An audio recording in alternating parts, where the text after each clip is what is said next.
Howdy, folks. Welcome to Saddle and Sixskin, where we dust off the old stories of the West and give them a good look. Are you tired of all the flashy, modern distractions and yearn for a simpler time? Then you've come to the right place. Here at Saddle and Sixskin, we delve into tales of grit, survival, and the undeniable spirit that carved a nation out of the unforgiving land. We're glad to have you with us. If you enjoy the content we're producing here and wish to see more, we invite you to like and subscribe to Saddle and Sixskin. We're here to share tales of the American West, and we certainly appreciate your support.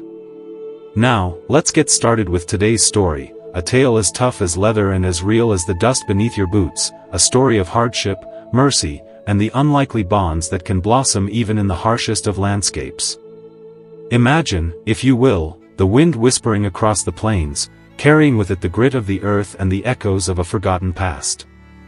Do you remember that feeling, the one that reminds you of simpler times?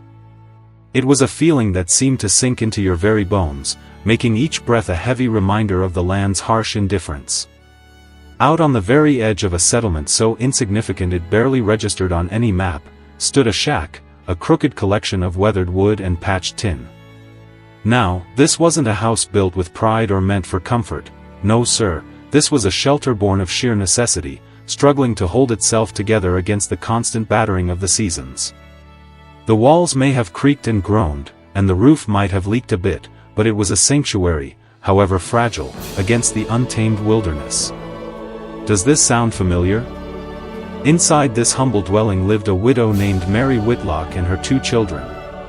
There was Eli, a boy of just 12, but with a frame as lean as a whippet and eyes that knew too much about hunger, too soon. And then there was Clara, a little girl of only 7, but with a gaze far older than her tender years suggested. Seems too many women were left to do to the raising of children after the Civil War, don't you think? They had been alone for almost 3 long years now, ever since Mary's husband had ridden off in search of work, swallowed up by the vastness of the West, never to return. No one could say for certain what had befallen him. Whether he had fallen prey to a sudden fever, been ambushed by bandits, or simply succumbed to the relentless indifference of the land, Mary never knew the truth. All she knew was that she had to keep her children alive, to shield them from the harsh realities of a world that cared little for their survival. Their days were a relentless grind, a constant battle against the elements. Eli chopped wood with hands blistered and raw, his young muscles straining with each swing of the axe. Clara fetched water from the creek, a trek of nearly a mile, her small legs carrying the heavy burden back to their meager home. Mary, meanwhile, mended torn clothes by the dim flicker of candlelight, her fingers working tirelessly to patch boots with thread too thin to last another season. Food was scarce, a constant worry that gnawed at their bellies. Cornmeal stretched thin with water was their staple, sometimes a rabbit if Eli's snare was lucky, and on the worst days, nothing more than a thin broth with barely a hint of meat. What does it say about a nation that cannot feed its young? Yet even in their stark circumstances, there was a bond, fragile but undeniably real, that held them together, a stubborn resilience that kept them standing against the emptiness of the world. In fact, if you're enjoying the show, please go to the comments section and make a brief comment letting me know you are watching, and please remember to like and subscribe to Saddle and Sixskin. We truly appreciate your support. It was on one such evening, as the last rays of sunlight bled red across the horizon, that they heard it, a dragging sound, a stumbling gait, the unmistakable crunch of boots unsteady on dry dirt. Mary was pouring the last of their meager broth into 3 chipped bowls when the sound reached her ears. Her heart clenched, a familiar knot of anxiety tightening in her chest. Out here on the frontier, every sound carried a potential threat. She quickly motioned for Eli to grab the small hunting knife, a precious possession handed down from his father, and instructed Clara to stay close, hidden behind her skirt. The uncertainty of the world never lets you rest, does it? Then came the knock, a slow, uneven pounding on the door, followed by a silence so profound it felt as if the one outside was holding his breath, or perhaps had none left to hold. Mary hesitated, her mind racing with possibilities. Out here, extending mercy could be a death sentence, but so could ignoring the desperate plea of a soul teetering on the edge. With a cautious hand, she unlatched the door, her fingers trembling slightly. There, slumped against the doorframe, was a man, his hat hanging askew, torn at the brim, his coat darkened with what looked like dried blood. His face, once perhaps chiseled with the pride of wealth or power, was now pale as ash, his lips cracked, his eyes half-lidded and glazed with pain. In one trembling hand, he clutched nothing but his own weight, barely managing to keep himself upright. Before a word could escape his lips, he fell forward, collapsing into the shack. "Do you have stories from your childhood that remind you of this?" Eli gasped, his young face paling with alarm. Clara whimpered, burying her face in her mother's skirt. Mary's breath caught in her throat, her mind struggling to process what she was seeing. For a fleeting moment, she entertained the thought of leaving him there, letting the earth reclaim him as it had swallowed so many others. But something in his face, something hidden beneath the ruin of his condition, tugged at her resolve. She knelt beside him, her fingers searching for a pulse. It was weak, faint, but steady. The man was not gone yet. "Eli, bring me water," she ordered, her voice low and urgent. "Clara, find me clean cloth. We need to stop this bleeding." The children obeyed without question, their faces etched with worry, but their movements swift and decisive. They had learned to trust their mother's judgment in all things. Mary, gathering all her strength, began to drag the stranger inside, his body heavy with both muscle and suffering. She managed to lay him on the ragged cot in the corner, the very spot where her late husband had once slept. The irony stung her, a sharp reminder of her loss, but there was no time for reflection. By the dim light of the lamp, she examined his wounds. A gunshot wound through his side, poorly bandaged with a strip of his own shirt, and another deep gash along his arm, revealing the raw flesh beneath. Whoever he was, someone had left him for dead. As she pressed a clean cloth against the wound, his eyes flickered open. For the briefest of moments, Mary met his gaze, a look that was not empty, but burning with a fierce intensity. It was the gaze of a man who had known riches, violence, and perhaps, regret. His lips parted, and in a voice as rough as gravel, he whispered, "Don't let me die here. Are you curious about where this is going? Please remember to like and subscribe to Saddle and Sixkin and please comment below." Mary froze, her hand still pressing against the wound.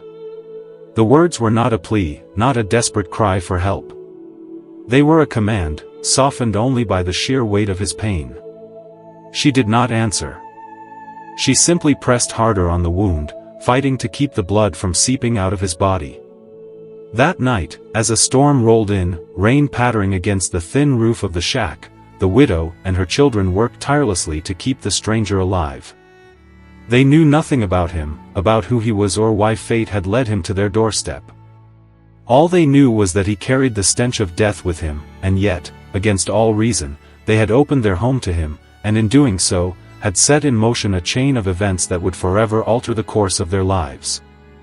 As the first light of dawn crept through the cracks in the walls of the shack, illuminating a world that had not paused for the suffering of one man or for the hardships of a widow and her children. The wheel of life turns regardless of your life, does it not? Mary had barely slept, her arms and fingers stiff from the constant pressure she had maintained on the stranger's wounds. Eli had dozed off against the wall, his small body curled in exhaustion, while Clara clutched a tattered blanket, still shivering from the cold of the night. The man stirred, his eyes opening slowly, foggy with pain and delirium, but there was a spark, a fragile glimmer of life flickering within them. "Water," he rasped, his voice barely audible. Mary moved swiftly, filling a cup with cool water from the basin she had prepared.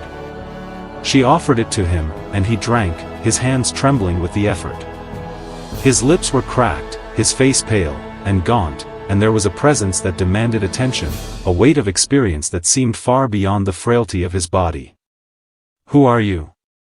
Mary asked cautiously, her hands never leaving the bandages she adjusted with careful precision. He coughed, a wet, painful sound that echoed through the small room. "I "I'm called Thomas Caro," he managed, his voice weak but steady. From Silver Ridge Ranch." Mary froze, her breath catching in her throat. Silver Ridge Ranch. It was a name that carried whispers on the wind, a name that echoed in every settlement for miles around. A ranch so vast and prosperous its owner was said to command power in a world that seldom bowed to mercy. The thought that a man of such stature was lying bleeding on her cot, saved only by her hands, felt almost surreal. Eli, his curiosity overcoming his caution, stepped forward. "You're rich?" he asked, his voice barely above a whisper. Thomas attempted a weak smile, more a grimace of pain than humor. "Once. I once had everything." For hours, Mary worked tirelessly to stabilize him, cleaning the gashes, applying salves mixed from herbs she had learned to use in her desperation, and pressing cloths to wounds that refused to close. The children assisted silently, following her lead, their small hands learning the hard lessons of life in a way no child should ever have to. As the day wore on, Thomas began to talk in fits and fragments about the journey that had led him here. He revealed parts of himself never shared before: a robbery gone wrong, betrayal by men he had once trusted, a fight over land that had turned bloodier than he could have imagined. Each word was coated in pain, and yet, there was also a strange humility in his tone. He was a man stripped of his power, forced into a vulnerability he had never known. Mary listened, her heart guarded but empathetic. She knew what it meant to lose everything, even if her losses were of a different nature. She did not offer him pity, for pity was worthless, but she offered what she could: care, shelter, and the promise of survival. By nightfall, Thomas could sit up, leaning heavily against the wall. Eli had fetched blankets and water, and Clara had brought food, simple bread and cheese, and to Thomas it felt like a feast. He ate quietly, observing the children with a mixture of curiosity and shame. He had never known simplicity like this, never a home where survival was a shared, humble struggle rather than a command to dominate or conquer. Over the next few days, the shack transformed into a place of routine. Thomas remained weak, but his presence began to stir something within the children. Eli, cautious but intrigued, peppered him with questions about the world beyond their valley, about horses and ranches and life in the wide-open West. Clara, shy but bold in her own way, would sometimes brush his hair from his forehead, her small hands gentle where the world had been harsh. Mary, ever watchful, began to see glimpses of a man who could be more than just the bloodied figure who had arrived at their door. His voice, when he spoke, carried authority, but also a patience that seemed almost foreign to him. He was learning humility from the smallest of teachers, and the smallest of gestures. The children's trust, Mary's quiet resilience, was teaching him lessons that wealth had never afforded. Yet not all was calm. The West did not forgive easily, and the past has a long reach. Thomas's wounds were deep, but they were not his only scars. There were debts unpaid, grudges held by men who valued money and power above life itself. And though he had found a temporary safe harbor within the fragile walls of a poor widow's home, the shadow of his past crept closer each day, like vultures circling a dying animal. One evening, as the sun dipped low, casting long shadows across the prairie, Thomas stood outside the shack, gazing at the horizon, and Eli approached him quietly. Are they going to find you?" the boy asked, his voice small but steady. Thomas did not answer immediately. His hand brushed the brim of his hat, his scarred fingers trembling slightly. "They will, if I do not move carefully," he said finally. "And if they find me, it will not just be me in danger anymore." Mary joined them, placing a firm hand on his shoulder. "Then you stay here," she said firmly. "As long as you need it, we will help. But we are just surviving. You do not harm us. Our lives are fragile, and your past cannot break them." Thomas nodded, the weight of gratitude and guilt settling heavily in his chest. For the first time in years, he felt the pull of responsibility, not as a master, not as a wealthy landowner, but as someone who had been given a second chance. A chance granted by hands smaller than his own, by hearts braver than he could have imagined. As night fell and the prairie wind whispered outside, the shack no longer seemed just a shelter of necessity. It had become a crucible, a place where bonds were being forged, not of wealth or power, but of trust, care, and a fragile hope that even in the merciless West, a man could be saved by the kindness of strangers. But Thomas knew, as he lay back against the cot, that this fragile calm was only temporary. The West had a long memory, and his enemies would not forget. When they came, the lives of this poor widow and her children, fragile as they were, would hang precariously in the balance. Friends, thank you for joining me today on Saddle and Sixskin. We truly enjoy telling these tales from the American West and hope you have enjoyed it. If you have enjoyed this one, please go to the comments section and make a brief comment letting me know you are watching, and please remember to like and subscribe to Saddle and Sixskin so that you can get notifications about new and future episodes. We appreciate it.